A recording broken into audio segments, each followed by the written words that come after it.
Sveiki! Pristatau Jums vieną iš mūsų funkcionalumų, kurio pagalba galėsite lengvai sukurti ne vieną, o kelias pasikartojančias sąskaitas. Kalbu apie pasikartojančių sąskaitų importo funkciją.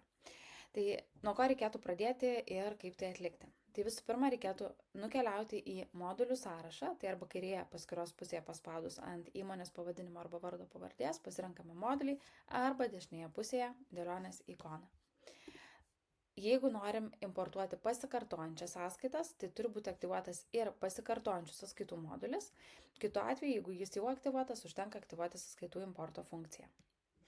Tai atlikus, kaip ir sąskaitų sąraše, taip ir pasikartojančių sąskaitų sąraše, rasite mygtuką importuoti. Pasirenkame sąskaitas faktūras ir atsisiunčiame pavyzdinį importo failą. Jame jūs matysite pavyzdinę informaciją, pagal kurią reikėtų susipildyti eilutes.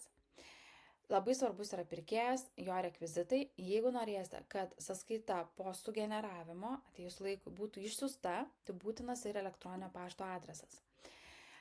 Toliau pasirenkame prekės informaciją, kas liečia kainą, kas liečia pavadinimą, aprašymą, kiekį, jeigu taikomas PVM-as. Jeigu kažkurie laukai nereikalingi, jos galite arba visą stulpelį ištrinti, arba tiesiog informaciją juose, bet tokiu atveju jau jų nesusiekite antrame žingsnyje.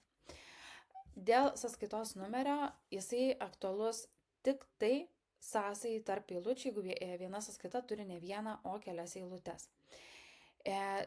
Jeigu sąskaita bus generuojama, bet kokiu atveju bus imamas sekantis laisvas numeris pagal serijos nustatymuose.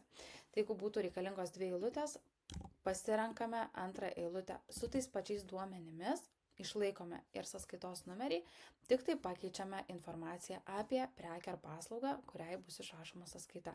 Toliau jau galite kurti ir antrą sąskaitą ir toliau į apačią likusias pasikartojančias, kurias norit suimportuoti. Tai atlikus išsaugome failiuką ir CSV formatu importuojame pas mus į sistemą. Pasirinkus įkėlus failiuką galima susijęti laukus automatiškai, jeigu buvo naudojamas mūsų pavyzdinis failas. Jeigu ne, tokiu atveju reikėtų tada rankiniu būdu susižiūrėti, kur kokia informacija. Jeigu buvot palikę kokius laukelius tuščius, tai jų tada susijęti nereikia, kitu atveju mes klaidas. Sekančiame žingsnyje pasirenkame kartojimo periodą, ar kas dieną, kas savaitę, kas mėnesį ar metus.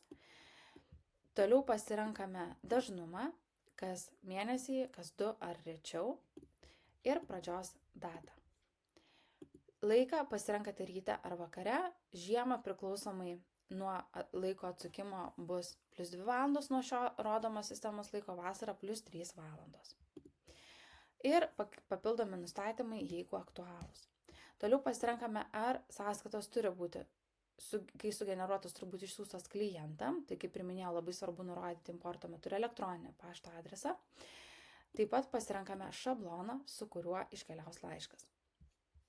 Sąskaitos tipas, serija, veiklos rūšis aktuali tik tai individualią veiklą vykdantiems asmenims ir kas sąskaitą išrašė. Toliau galite pasirinkti, ar tai yra vieneto kaina, kurią nurodėte produktui, ar tai yra galutinė suma, įskaitant ir PVM. Tai visą tą pasirenkate ir paspaudžiate importuoti sąskaitas. Importavus sąskaitas į sistemą po sėkmingo importo jūs gausite ir pranešimą į elektroninį paštą. Lygiai taip pat gausite ir pranešimą per varpelį. Kai bus sugeneruota pasikartojantį sąskaita, jūs ją rasite bendrame sąskaitų sąraše.